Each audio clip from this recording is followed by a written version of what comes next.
कथा, पुरुषार्थ कथा, सुनो सुनो सिद्धार्थ कथा। सत्य कथा, पुरुषार्थ कथा, सुनो सुनो सिद्धार्थ कथा। चढ़ते सूरज सा तेजवान वो कीर्तिमान, हुंकार भरे जब कूच करे, थर थर कांपे आसमान। वो राजपुत्र वो शूरवीर, पर्वत को भेद दे उसके तीर, शांति का स्रोत करुणा की धार, निर्झर झरे मन से अपार। वो राजपुत्र वो शूरवीर, पर्वत को भेद दे उसके तीर, है शाक्य वंश का वो तारा, जगमग है जिससे जग सारा। सत्य कथा, पुरुषार्थ कथा, सुनो सुनो सिद्धार्थ कथा।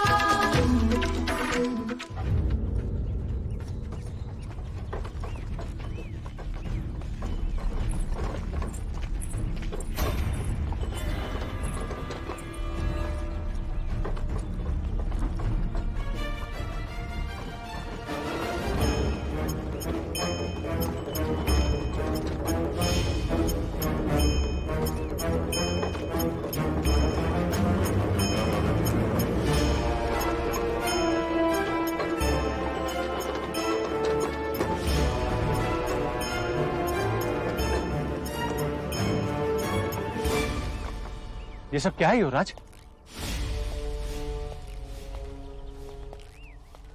षड्यंत्र। षड्यंत्र? कैसा षड्यंत्र? किसने किया? और ये सब है कौन? है तो अपने ही मंझले का, पर न जाने क्यों पराये जैसे लग रहे। बलदेव और उर्मिला शाक्य सीमा पार सकुशल कौशल राज्य की सीमा में प्रवेश कर चुके हैं। आप खुश तो है ना? हाँ हाँ हाँ, परंतु ये सब। आप इनकी चिंता ना करें मंझले काका, ये केवल बेसुध। कुछ ही समय पश्चात ये सब आपकी सेवा में उपस्थित हो जाएंगे।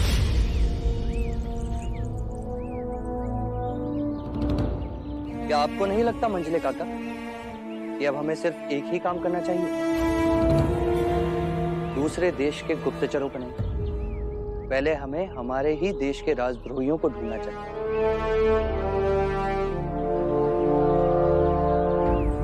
ठीक कहा ना मैंने? हाँ, मैं भाई महाराज से इस विषय में अवश्य चर्चा करूंगा।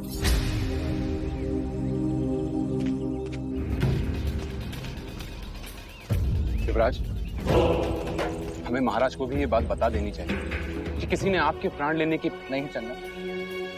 बिना कारण बात को बढ़ाने से कोई लाभ नहीं। भले ही मंझले काका को इस बात को महाराज तक पहुंचाने की, परंतु हम नहीं बताएंगे।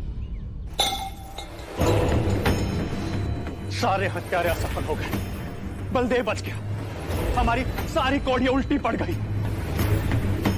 मंगला, अब एक बात तो निश्चित कि महाराज शुद्धोधन हमारे देवदत्त को कभी भी अपना उत्तराधिकारी नहीं बनाएंगे। अब हमें प्रत्यक्ष सामने आना होगा। कैसे आ रहे?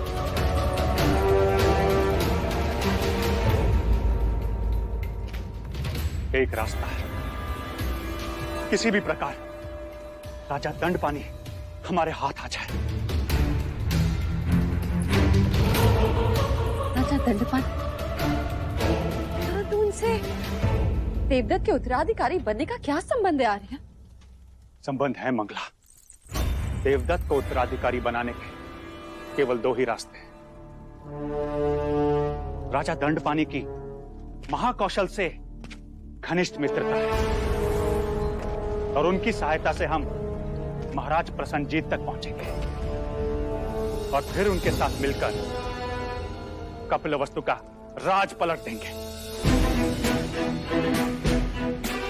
और दूसरा रास्ता? यशोधरा। यशोधरा? हाँ मां, जब मैं यशोधरा को देवदाह पहुंचाने गया था तब उसकी जन्म कुंडली देखने कुछ ब्राह्मणगण आए और उन्होंने ये भविष्यवाणी की थी। बधाई हो महाराज दंडपाणी। राजकुमारी यशोधरा की जन्म कुंडली में ऐसा ग्रह योग है कि उनका विवाह किसी चक्रवर्ती सम्राट से ही होगा।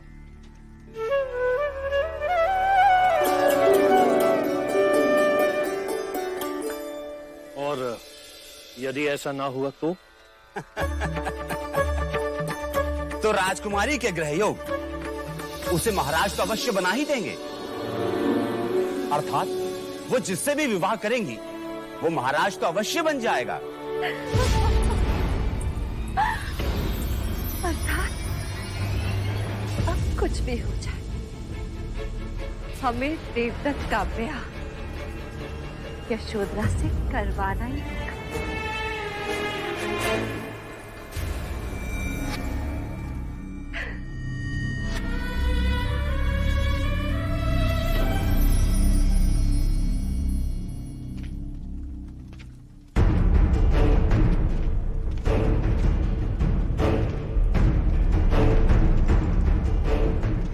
कपिलवस्तु के वीर जो युवराज के हाथों पराजित हुए, परंतु यह हुआ कैसे अनुज? भाई महाराज, ये प्रश्न तो आपको हमारे सेनापति जी से पूछना चाहिए। क्षमा चाहूंगा महाराज। युवराज सिद्धार्थ विद्वान होने के साथ साथ एक शूरवीर, तेज और पराक्रमी योद्धा भी। जैसे क्षत्रिय को होना चाहिए। हाँ महाराज, उन्होंने मेरा शस्त्र प्रयोग किए ही इन वीरों को परास्त कर दिया।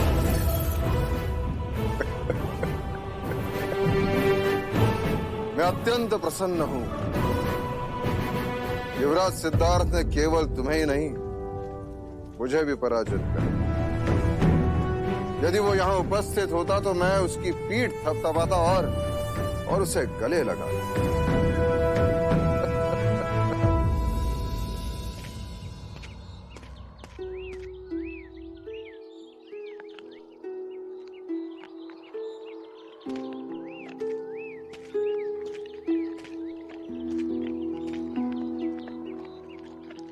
कंठक, आज हमारे युवराज बड़े चुपचाप। तुम इनसे कुछ बुलवा दो तो जाने।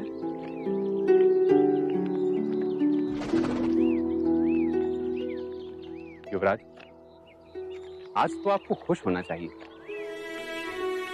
इस उदासी का कुछ तो कारण होगा। आप कहें तो मैं कंठक को रथ पे हाथ दूं। सारे कुमार रंग भवन गए। आप जाना चाहेंगे? रंग भवन? वहां मैं जाकर क्या करूं? अब ना वहां उर्मिला होगी, ना वो संगीत। मेरे हृदय की शून्यता को अब कौन भरेगा?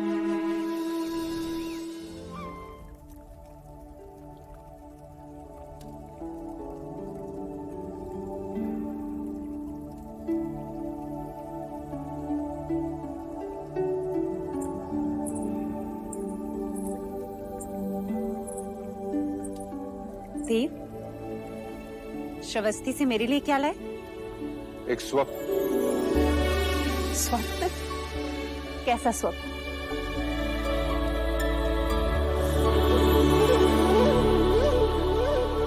सिद्धार्थ के राज्याभिषेक का स्वप्न। इस मुकुट में ऐसे रत्न जड़वाऊंगा कि कौशल नरेश प्रसन्नजित का मुकुट भी इसकी आभा के सामने बुझा दिखाई देगा। जान पड़ता है कि आज आप बहुत प्रसन्न हैं। हाँ देवी, आज मैं युवराज से अत्यंत प्रसन्न हूं। मैं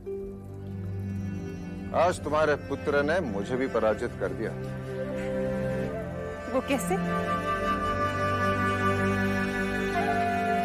हमारे नाक के नीचे से बलदेव को बचाए, वो भी अकेले। आज उसने ये सिद्ध कर दिया कि वो चतुर होने के साथ साथ पराक्रमी भी है। अब समय आ गया है कि शाक्य संघ की परंपरा के अनुसार उसे दीक्षा दी जाए। शुभ कार्य में विलंब कैसा? शुभ मुहूर्त निकाल के राज्याभिषेक करवा दीजिए। आदि, मैं आज ही कुलगुरु वाचस्पति से शुभ मुहूर्त निकालता हूँ। शुभ मुहूर्त तो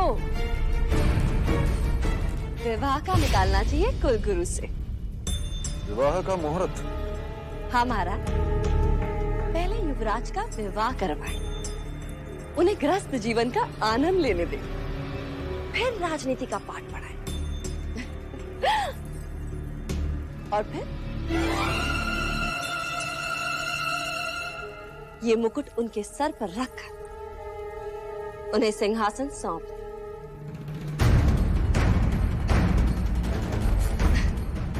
वैसे इस समय इस मुकुट का भार युवराज के लिए बहुत ज्यादा होगा ना?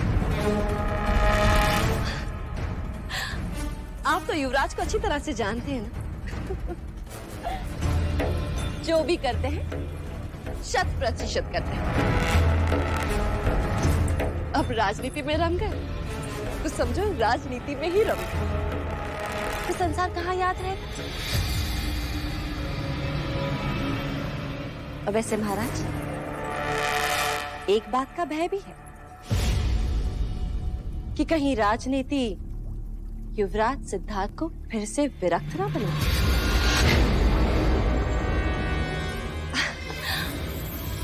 और भले आपको दादाश्री बनने की जल्दी ना हो, परंतु महादेवी प्रजापति को तो। क्या कहना चाहती हो तुम?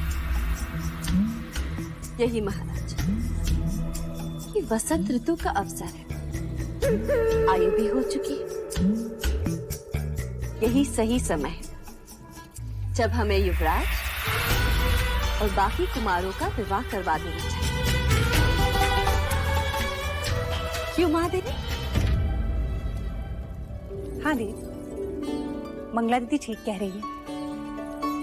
कुछ दिनों पश्चात वसंत उत्सव है, क्यों ना हम इस उत्सव को युवा उत्सव में बदल दें, जहां समस्त शाक्य राजकुल के सभी राजकुमार और राजकुमारियां एक दूसरे से मिलें, एक दूसरे को पसंद करें और जीवन का एक क्रम पूर्ण हो, विवाह हो। हाँ, और फिर युवराज सिद्धार्थ का राज्याभिषेक तो कभी भी कर सकते हैं, सिंहासन घर में ही तो है। अब वैसे लगे हाथ अमिता को भी आग्रहपूर्ण निमंत्रण देवता भेज दिया। यशोदा की आयु भी तो विवाह के योग्य हो गई है ना? आपने तो मेरे शब्द छीन लिए मंगला दीदी।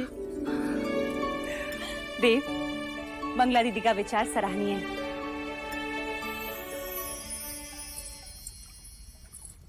अभी तो केवल शब्द छीने हैं महादेवी प्रजापति, तुम्हारी सारी खुशियां ना छीनूं तो कहना। यशोदा को आने दो।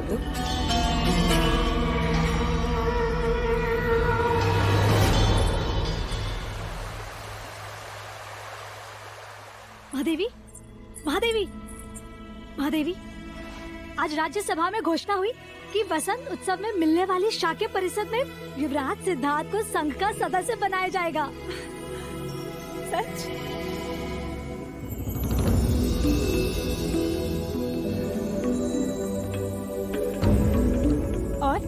और क्या घोषणा हुई? और ये कि शाक्य राजकुमारों और राजकुमारियों का स्नेह सम्मेलन होगा और राजकुमारियों के लिए स्वयंवर आयोजित होगा।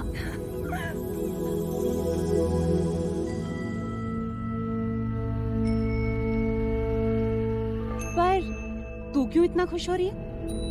वो इसलिए क्योंकि जिस कामना हेतु आप ये दिए कर रही है ना, वो बहुत जल्द पूर्ण होने जा रही है। राजकुमारी यशोधरा आ रही है महादेवी, और अमिता दीदी के यहाँ देवदा में निमंत्रण भेजा जा चुका है। रशिका, तुझे पता है, मुझे यशोधरा बहुत पसंद है। बस अब ये देखना है कि उसे भी सिद्धार्थ पसंद आ जाए। तो आप एक दिया और कीजिए, क्योंकि आपकी ये इच्छा तो कब की पूर्ण हो चुकी है। क्या? वो कैसे? महादेवी, यशोधरा की आंखों में मैंने युवराज सिद्धार्थ के लिए प्रेम देखा है, और देवता जाते हुए कह रही थी कि देखना कुछ ही समय में मैं रानी बनकर लौटूंगी इस कपिलवस्तु में। और सिद्धार्थ, सिद्धार्थ की आंखों में क्या है लौशिका? प्रश्न। वो तो स्वयं नहीं जानते कि उन्हें यशोधरा से प्रेम हो चुका है। वो अब भी प्रेम की परिभाषा ही ढूंढ रहे हैं। वो भी जल्दी ही मिल जाएगी। बस आपको उन दोनों को एक करना है। लो, अब तो शगुन का घंटी भी बज गया। ईश्वर ने भी अनुमति दे दी। अर्थात यशोधरा को भी साथ बुलाया है।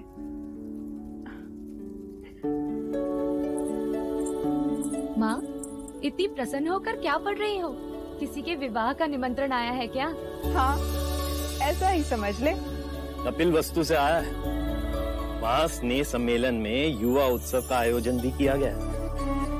शाक्य कुल के समस्त राजकुमार और राजकुमारी आएंगे वहाँ। और ये भी लिखा है कि हमारे बच्चे विवाह के योग्य हो गए हैं, इसलिए यशोधरा को भी साथ लाना। हाँ। अरे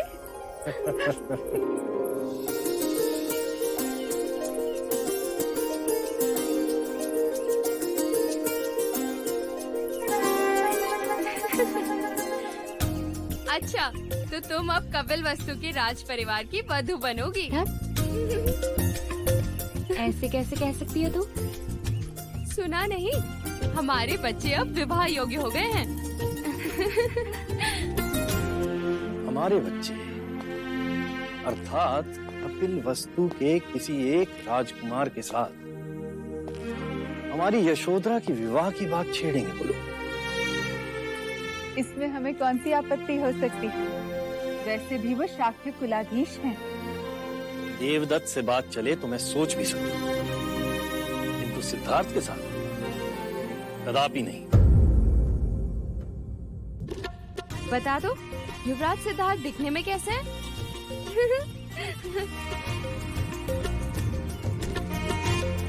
शब्दों से परे है।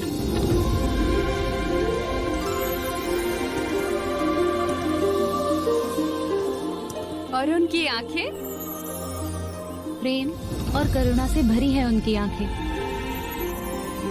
और उनकी मुस्कुराहट, उनकी मुस्कुराहट जो देखे मंत्रमुग्ध हो जाए। और उनकी वाणी संगीत के सुरों की तरह।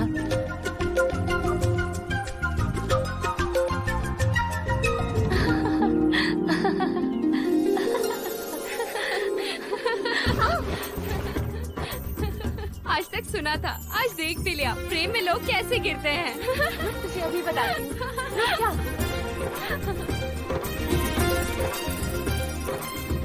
मुझे सिद्धार्थ पसंद है,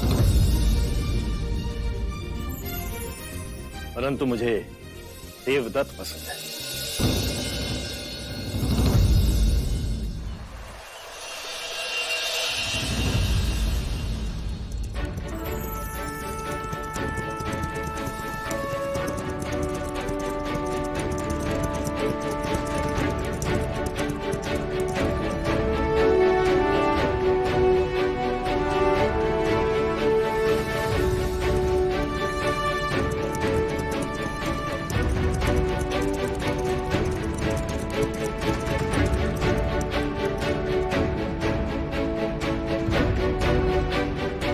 देखो देवदत्त, पराक्रमी क्षत्रिय दिखाई दे रहा है। और आप सिद्धार्थ को देख मानो देवांश।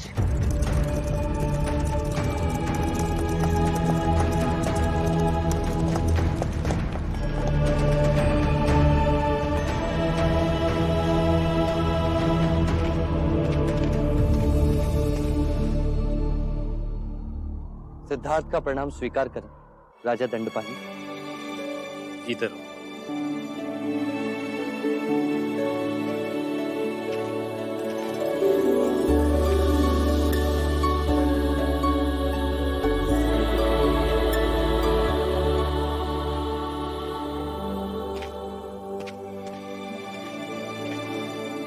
सुखी रहो।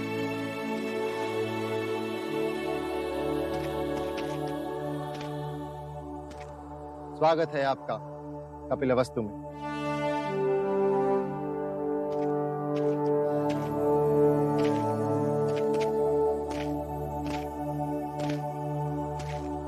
यशोधरा,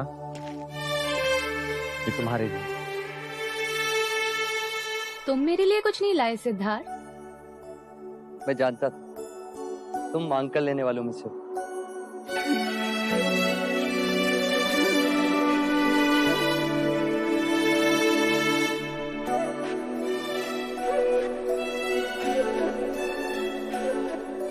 देवदत्त, ये सारे पुष्प मेरी ओर से तुम अपने पास ही रखो।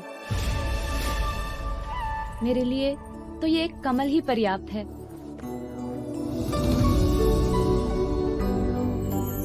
क्या अंतर है मेरे कमल में और सिद्धार्थ के दिए हुए कमल में?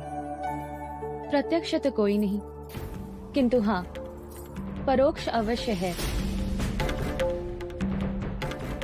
हाँ देवदत्त, ये सारे पुष्प तुमने अपने सेवकों से मंगवाए हैं और सिद्धार्थ स्वयं जाकर लेकर आए हैं। हाँ, देखो, सिद्धार्थ के पैरों में अभी भी मिट्टी लगी है।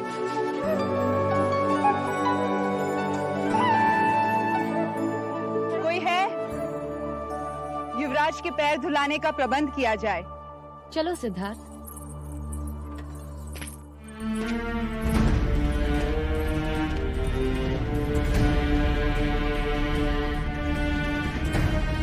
लाओ।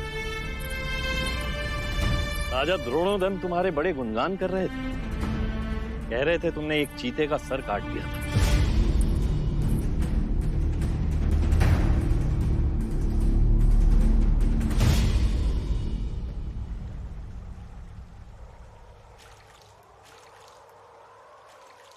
सुना है तुमने रंगभवन में किसी गणिका और कौशल राज के राजदूत का विवाह करवाया है?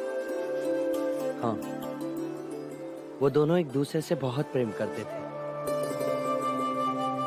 अर्थात अब तुम प्रेम को समझने लगे हो। हाँ, कुछ कुछ समझने लगा हूँ और अनुभूति से वंचित हूँ। अरे गोपा, क्या हुआ गोपा? कुछ नहीं।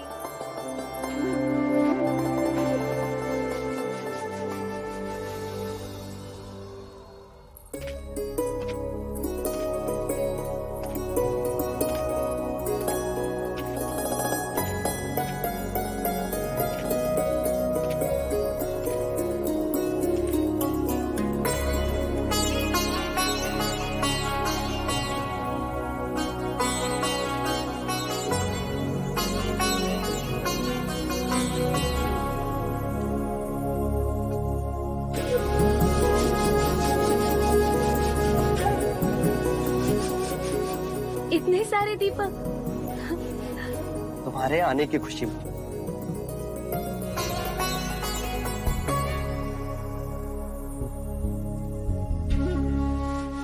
तो अब शब्दों को दृश्य में बदलना सीख लिया तुमने।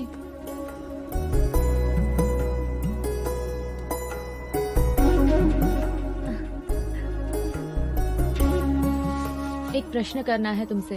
करो ना। तुम कह रहे थे कि तुम जान गए हो। क्या?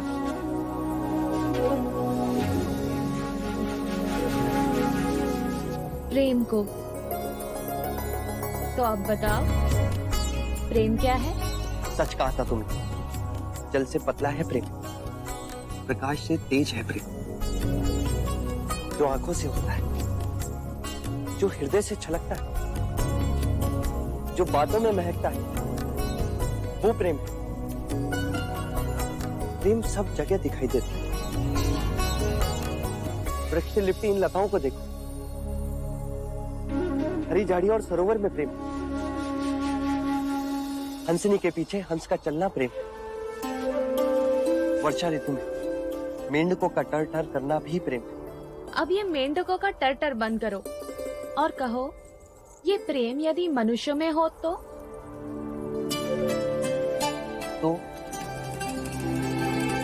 निर्भय हो जाता है। एक दूसरे के प्रति अपने प्राणों को न्योछावर कर सकता है। तो क्या तुम मेरे लिए अपने प्राण दे सकते हो? क्यों नहीं? तुम मेरी मित्र जो।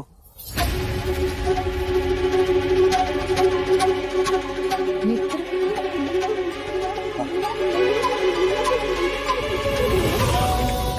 और कुछ नहीं? और क्या गोपा?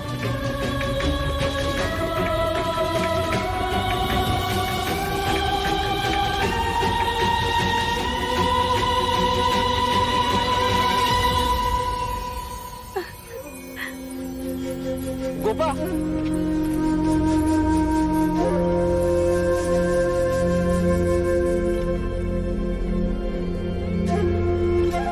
कभी हंसते हंसते भाग जाते, कभी रोते रोते भाग जाते। मैं तुम्हें समझ ही नहीं पाया गोपा। तुम चाहती क्या?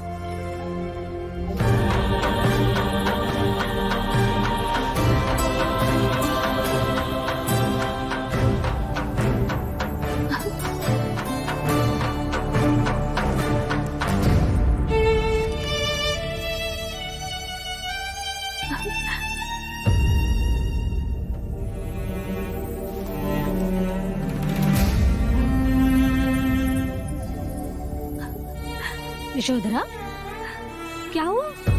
आप रो क्यों रही हैं? क्या युवराज सिद्धार्थ ने कुछ कहा?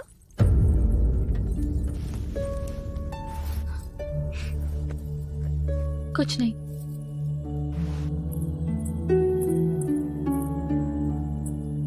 मैं आपको बचपन से जानती हूँ। बताइए, क्या बात है? कुछ कहते ही नहीं। जो शब्द मैं सुनना चाहती हूँ वो शब्द उनके मुख से निकलते ही नहीं। क्या सुनना चाहती हैं आप?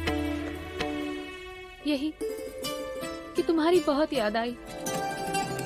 मैं तुमसे प्रेम करता हूँ। और हमारे युवराज क्या बातें करते हैं? वृक्ष की, लताओं की, सरोवर की, बारिश की, मौसम की, मेंढक की, ज्ञान की और केवल ज्ञान की बातें।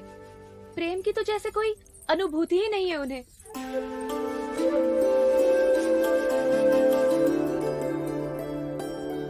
आप आइए मेरे साथ, मैं आपको कुछ दिखाना चाहती हूँ। क्या? आप आइए तो सही, आइए। पर तुम मुझे कहाँ ले जाना चाहती हो? आप आइए,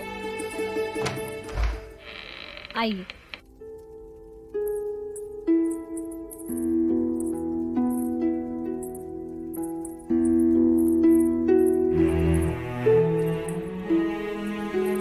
ये क्या है? वो शब्द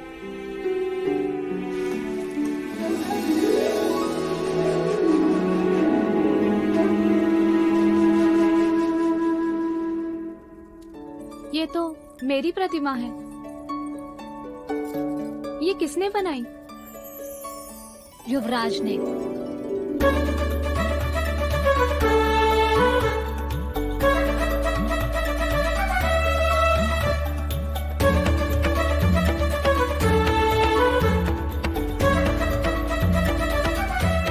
कुछ लोग ऐसे भी होते हैं जो अपनी अनुभूति को शब्दों में नहीं कह पाते, परंतु उसका ये अर्थ नहीं कि वो प्रेम नहीं करते। युवराज तो स्वयं नहीं जानते कि वो आपसे कितना प्रेम करते हैं। सच? हाँ, अन्यथा ये प्रतिमा कैसे बनती? युवराज के हृदय मंदिर में आपके सिवा और कोई नहीं है।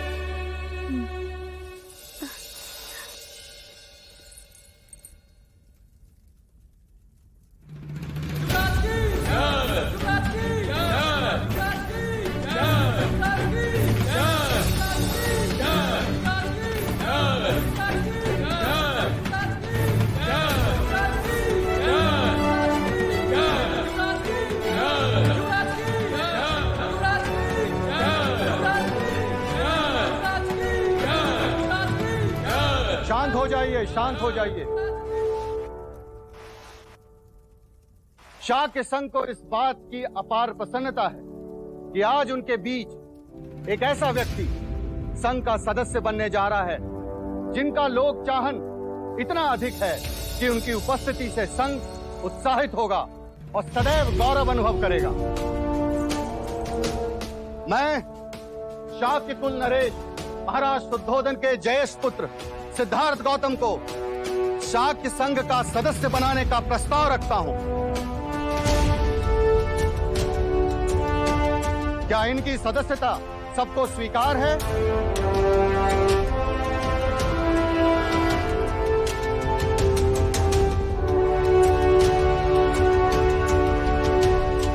तो क्या यह प्रस्ताव सर्वसम्मति से पारित होता है?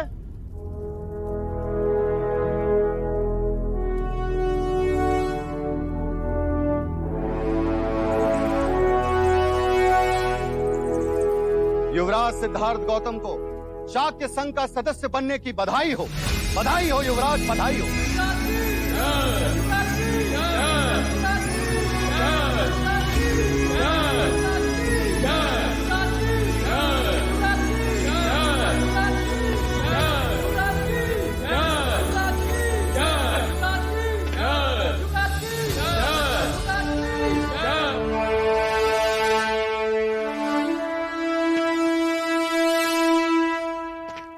युवराज सिद्धार्थ गौतम, आज तुम्हें इस बात का गर्व होगा कि शाक्य संघ ने तुम्हें सम्मानित किया। मैं शाक्य संघ का आभारी हूं। संघ के सदस्य के कुछ कर्तव्य होते हैं। तुम्हें संघ के लिए सदैव उपस्थित रहकर तन मन धन से शाक्यों के हित की रक्षा करनी होगी। मैं ये वचन देता हूं, मैं पूरी निष्ठा के साथ उनका पालन करूंगा। किसी भी शाक्य सदस्य का दोष पता चलने पर तुम संघ को उसके बारे में सूचित करोगे। स्वयं का दोष प्रमाणित होने पर दंड स्वीकार करना पड़ेगा। व्यभिचार करने पर, हत्या अथवा चोरी करने पर तुम संघ के सदस्य नहीं रहोगे। मैं अपने वचन पर खरा उतरूंगा।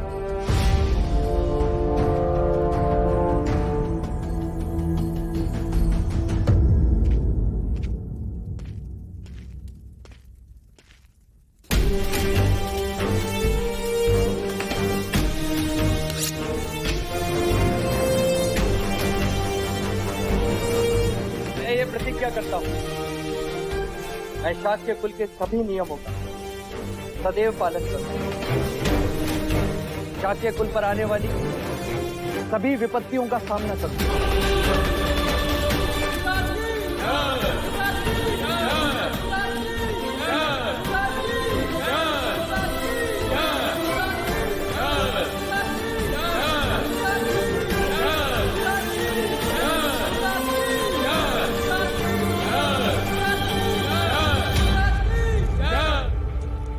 आज तुम इस संघ के सदस्य बने हो, कल इसी संघ के शिरोमणि भी बनोगे और हम शाक्यों का नाम संपूर्ण भारतवर्ष में गूंजेगा।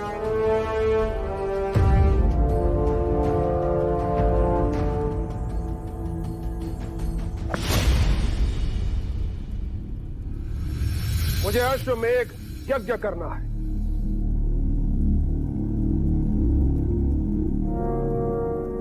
आप अश्वमेघ यज्ञ का अर्थ जानते महाराज? जानता हूं और समझता भी हूं महामंत्री।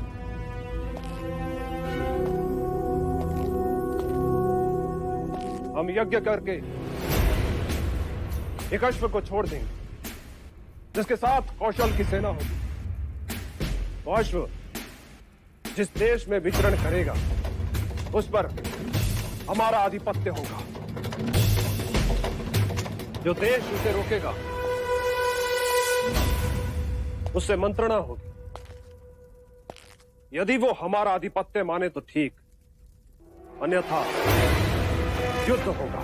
किंतु महाराज, कौशल की सीमा के एक और मगध तो दूसरी ओर लिच्छवियों का संग राज वैशाली, दोनों ही बड़े राज हैं महाराज। उनसे शत्रुता करना हमारे लिए हितकारी नहीं होगा महाराज।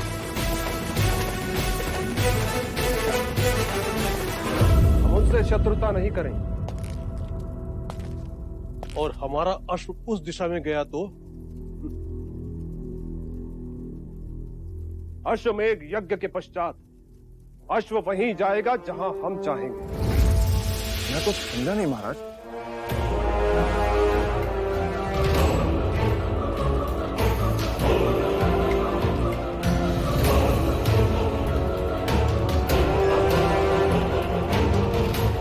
ये हमारी सेना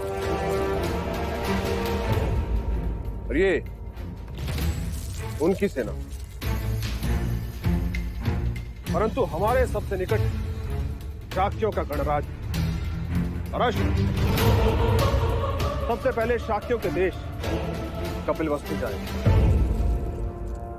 अश्वमेघ के अश्व को देख राजा शुद्धोधन हमसे संधि कर ले तो ठीक, नहीं तो हमें युद्ध करने का कारण मिले और हम तलवार की धार कपिलवस्तु को जीत और समस्त शाक्य देश हमारा हो जाए, हमारा। शाक्यों की सेना मिलने के बाद हमारी सैन्य शक्ति भी भगत और विशाली जितनी शक्तिशाली हो जाएगी। क्यों महामंत्री?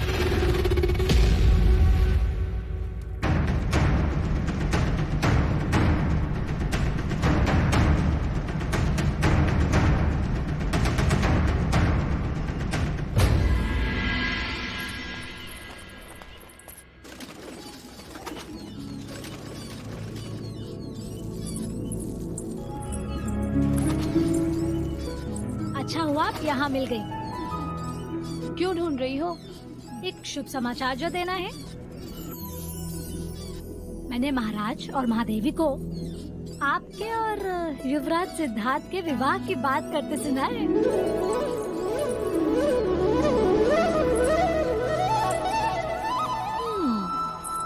अब समझ में आया। अच्छा, क्या समझ में आया?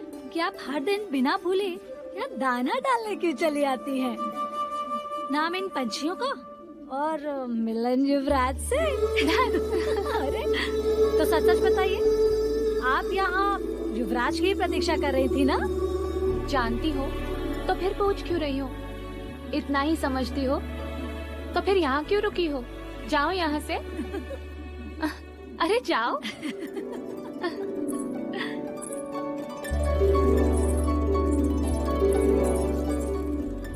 हमारे बच्चे सिद्धार्थ, देवदत्त और यशोधरा कब बड़े हो गए पता ही नहीं चला। अब हमें उनके विवाह के बारे में सोचना है। अमिता दीदी, यशोधरा के विवाह के बारे में कुछ सोचा है? अभी तक तो नहीं, पर हाँ, कोई योग्य वर मिले तो। यशोधरा के लिए वर खोजने की क्या आवश्यकता है? वर तो यही है कपिलवस्तु में हमारा। देवदत्त,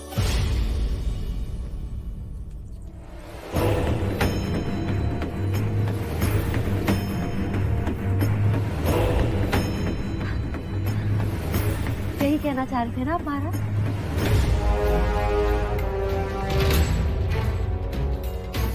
मैंने तो पहले से इनसे कह दिया कि जब अमिता दीदी आएंगी मैं उनसे ये बात जरूर छेड़ूंगी। हमने भी ऐसा ही कुछ सोचा कि आप हमसे देवदत्त के बारे में ही बात करेंगे।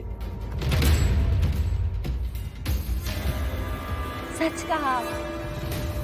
वैसे भी बड़े भाई का विवाह होगा तब जाकर ही छोटे भाई का विवाह होगा, है ना? और महाराज के लिए तो सिद्धार्थ और देवदत्त, इनकी दो आंखें। और सच कहूं,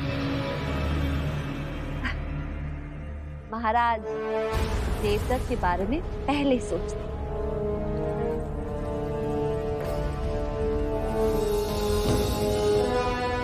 आप बैठे क्या हैं? उठिए, महाराज और महादेवी से आशीर्वाद ले लेते हैं। हाँ हाँ क्यों?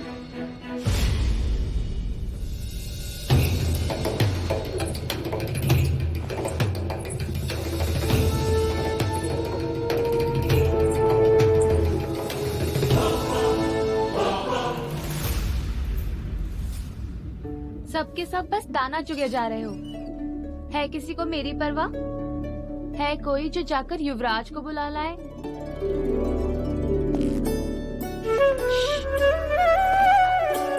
आ गए।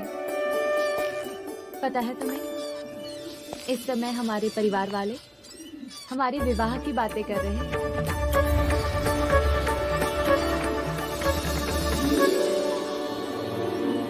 यही शुभ समाचार सुनाने तो मैं यहाँ आया।